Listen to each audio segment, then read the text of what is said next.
Hey folks, today we are taking a look at the DriveMax Megazord from Operation Overdrive. Now, you may be wondering, is this thing the same as what you've already reviewed in Daiboken? No.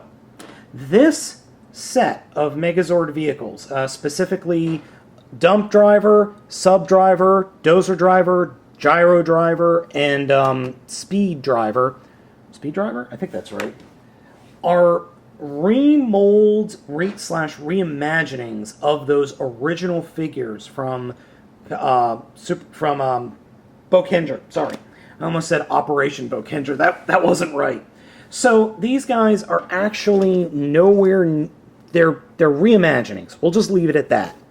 The overall look of all of these is all right. I actually will give Bandai of America credit. The paint that is used on these things isn't too bad.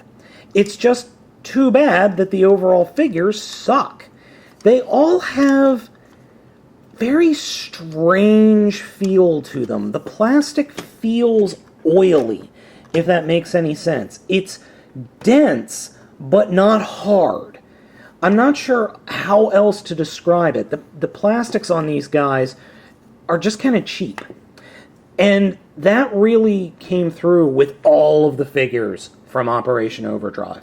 All of Operation Overdrive is how can we reduce the complexity and cost of what appeared in Bokenger, specifically Daiboken and all of its units.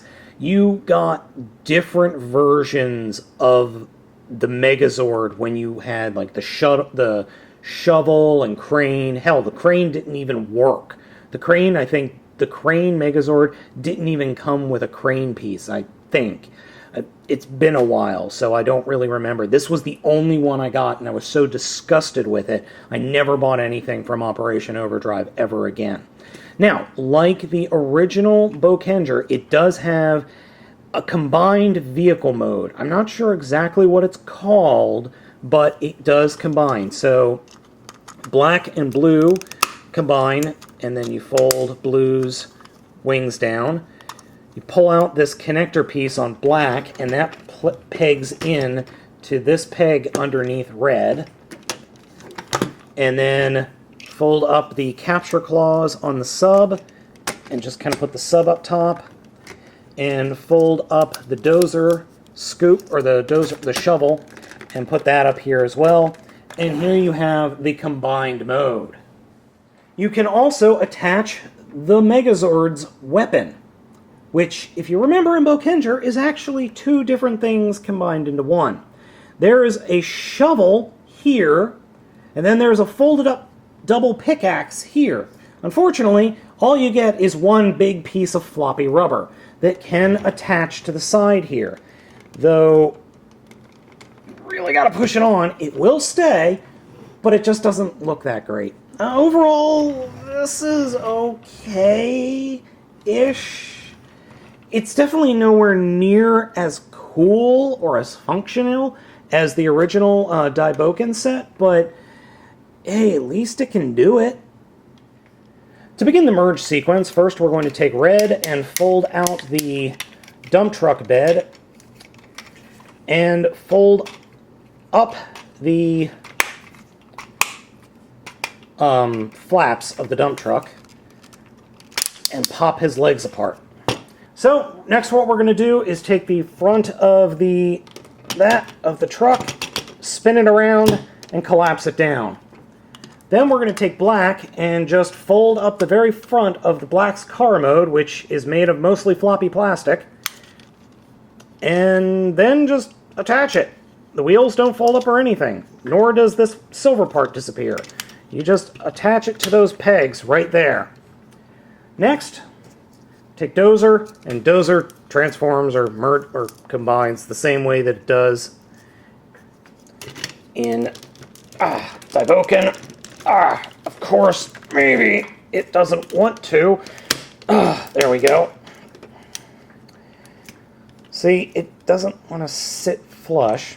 Pink, sub, no fancy transforming or anything. You just flip out a fist and that's it. And then good luck trying to get it on. Finally, gyro. The head comes out from the back of gyro, and it's a little tank. Here, lights and sounds.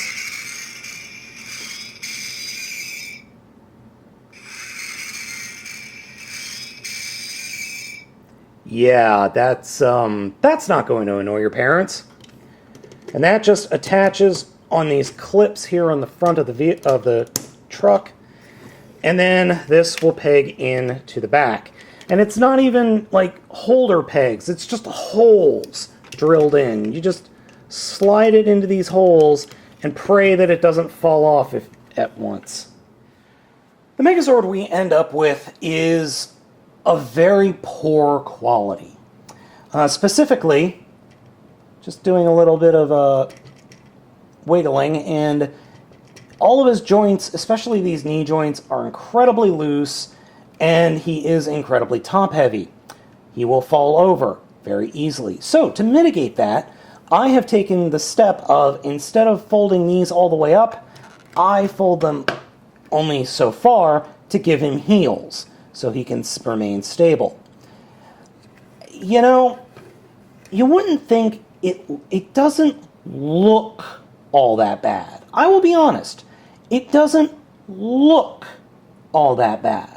But when you get a hold of this and you start moving it around and start touching the plastic, you realize just how incredibly cheap this is. And it's a vague representation of the Megazord combining sequence. It's not the same. It just feels very, very cheap. And there's very little detail, too. Also, this figure is significantly larger than Daiboken. I mean, it's a full head and a half larger than the original Daiboken. And I understand why Bandai wanted to make it larger, so kids would have an easier time with it. But it's not better by any stretch of the imagination. It's not great either, and the joints that should move are so incredibly tight, except the ones that you don't want to move aren't tight.